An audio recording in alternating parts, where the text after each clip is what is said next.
থাকে বাঁচা জনে নিজে বাড়ির ঠাকুর না হলে গন্ডগোল হয়ে যায়। खूब साफ हवा भाई सबके नमस्कार करत तली जितना भोजपुरिया भाई बाड़े के सफराइज करी लोगी देखी लोगी आगे बढ़ाई लोगी। नमस्कार प्रणाम, हम अविनाश निशु और आज हम आइल बानी भोजपुरी के बहुत ही सुंदर जाने माने गीतकार पवन पांडे जी के घरे।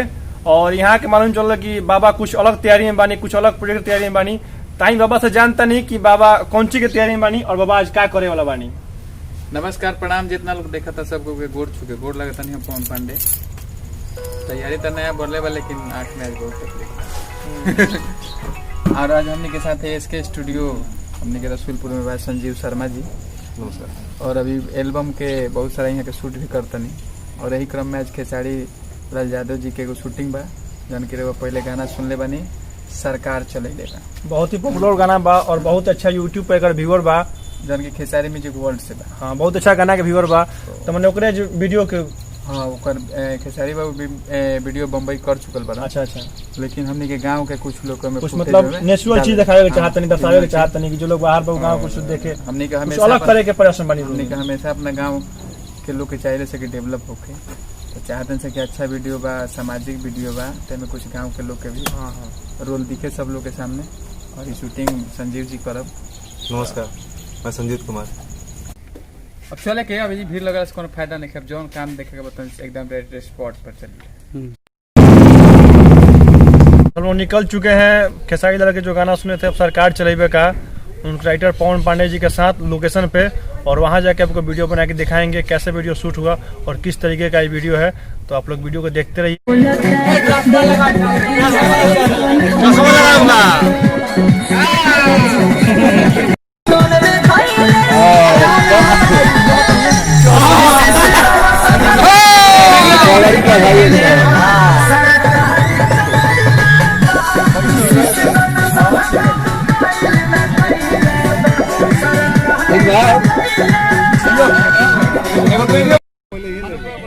हाँ, भीड़ के पहले ले लिए तब हटाओ।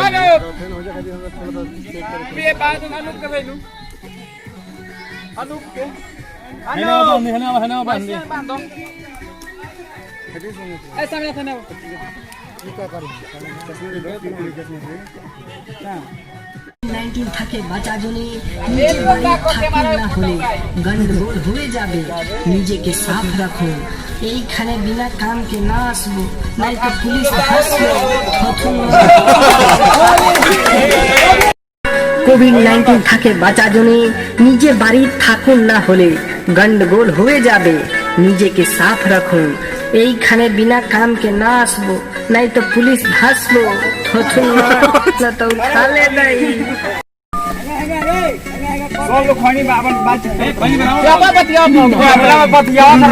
থাকে বাঁচা জনে নিজে বাড়ির ঠাকুর না হলে গন্ডগোল হয়ে যাবে। নিজেকে সাফ রাখুন, এইখানে বিনা কামকে না আসবো, পুলিশ ভাসবে।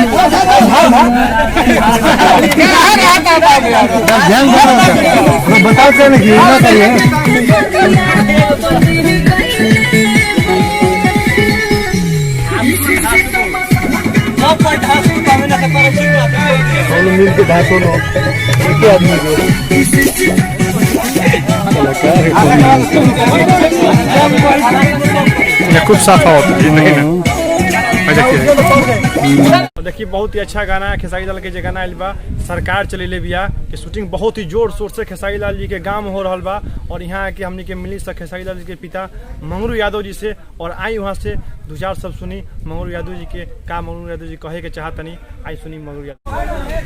भाई सबके नमस्कार करत तली जितना भोजपुरिया भाई बाड़े एगो जो से चुटकिला छूटता एकरा के सफराइज करी लोगी देखी लोगी आगे बढ़ाई लोगी। ऐसा कोरोना के बीमारी बेटे आई ला सब लोग देखी ला घरों में बालुकाई ऐसा बीमारी हो गई बा। हाथी या सबका मुंह में लाग गई बा बैल वाला जादी।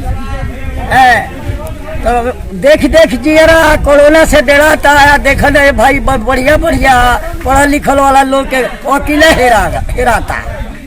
तो और का कही इतने में देखी लोगी फिर आगे मौका मिली फिर चुटकिला कुछ न कुछ होते रही। मुड़ी के बाल जितना बा उतना इतबार बा सब सुनावत रहे गुनावत रहे, सुने लोगिन गुने लोगिन, सोचे लोगिन समझे लोगिन, है ना। ई कोरोना में के बीमारी में एगो झटका के चीज भेजतनी, एकरा के देखी लोगिन। जय राम जी के राम राम।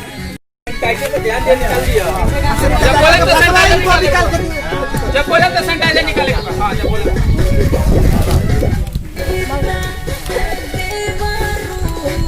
ये निकल नहीं।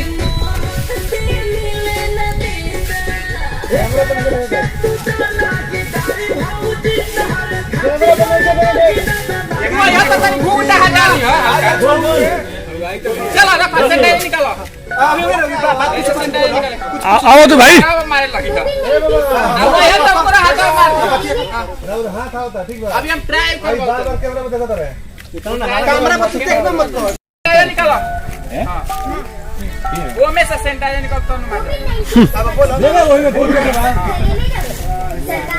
भीतर ही ज्यादा मौत कर दो। खोले के नहीं खोले के नहीं खोए पर सम्मान है।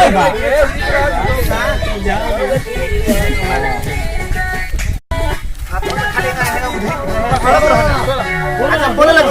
अरे वो अब ओकरा हाथ में सैनिटाइजर मारियो। ओकरा हाथ में भाग एक हाथ में सैनिटाइजर।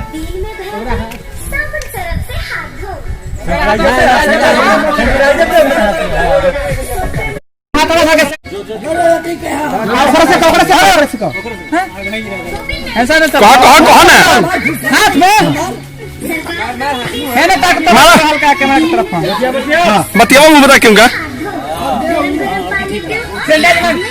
सैनिटाइजर तुम बाजी लो। तुम ये फाइनल चेक लीजिएगा संजीव जी। सुन लो हो गल तुम बाजी लो। तुम बाजी तो तू आई है। उतना देर में टूं टूं करो तुमने तो रास्ता में रहे के बाद जो सही खत्म होई त यहां उतना आए देर में तब तक तू जाए लगे तब तक इधर हाथ धके बैठा ली। ठीक बा बैठा के आ ओकरा बाद बतियावत रहियो। ओकरा बाद तुरंत साबुन निकाल दिया सैनिटाइजर ला बतियात बनू कहां पर तो वो जैसे कहा कि सैनिटाइजर तो सैनिटाइजर निकाल के हाथ मार के खत्म। ठीक सब घरे में रहो, सरकार का निर्देश का पालन करो, दिन में भर दिन साबुन सरफ से हाथ धो, गरम गरम पानी पियो, हाथ में सैनिटाइजर लगाओ, अच्छा खेसारी लाल जी के शूटिंग देखाइल बनी। और घर कहाँ पड़ी? हमारे घर थाना डी पड़ी। हाँ डी पड़ी। मैं अगले बगल में घर बा। अगले बगल सतरे घर बा। कैसन लागल शूटिंग देख के? गाना कैसन बा वहाँ के? शूटिंग अच्छा बाटे, निमन लागल है। एक MP3 गाना सुनले बनी? MP3 गाना बहुत सुनले बानी। और वो खेसारी लाल के बारे में क्या कहे के चाहब? खेसारी लाल के बारे में बढ़िया कहे के चाहब, बढ़िया गावत है, बढ़िया बहुत मेहनत करला खेसारी लाल जी ना। मेहनत कैलन, घर परिवार यहाँ घरे आवेलन यहाँ घरे आवेलन, बैठेलन, घूमेलन। तो उनसे मुलाकात होला उनकर? उनसे मुलाकात होला, भेंट होला? मुलाकात हो कहीं के बाद। चलिए बहुत अच्छा लागल उनसे बातचीत करके। मुलाकात अब यही के बारे आवेलन, बैठेलन। चलिए बहुत अच्छा। साथ समाज में रहेलन, साथ समाज के लड़का हुआ ना। अभी तक का पे नाम राउत? शंकर लाल यादव। अच्छा, और वही गांव के हैं जी। और ये खेसारी लाल जी के शूटिंग चलता, बहुत ही अच्छा गाना MP3 बजल बा, सरकार चले बिया। तो कैसा लागत है गाना के शूटिंग देख के? वीडियो के का अनुमान लगा सकत नहीं वीडियो के बारे में? अनुमान तो हम ही लगा सकते नहीं, मिलियन में जाई, मिलन सब गाना जेबे कर सब गाना हो जाई। और गांव के जितना भी नौजवान बड़े हमरा सब दिल से अपन मेहनत कैले हैं और वीडियो जाई बढ़िया। और सब लोग काफ़ी गांव के लोग के काफ़ी समर्थन और सब लोग के मेहनत मिल के सरकार चले भी है। कहीं काफ़ी डिफिकल्ट होता गांव में अगर शूटिंग करी। अभी सब लोग नया कलाकार बा, गांव के नेचुरल चीज़ जो देखावे देखे के मुझे सब लोग के तमाम उम्मीद बाकी काफ़ी अच्छा लोग के वीडियो लगी। जी जी। वैसे वो क्या करी ले? क्या हमने दिल्ली में काम बा और शूटिंगों में जानी सब। अच्छा अच्छा, ऐसे खेसारी लाल जी यहाँ तो से मुलाकात भेंट मुलाकात होता रहेला।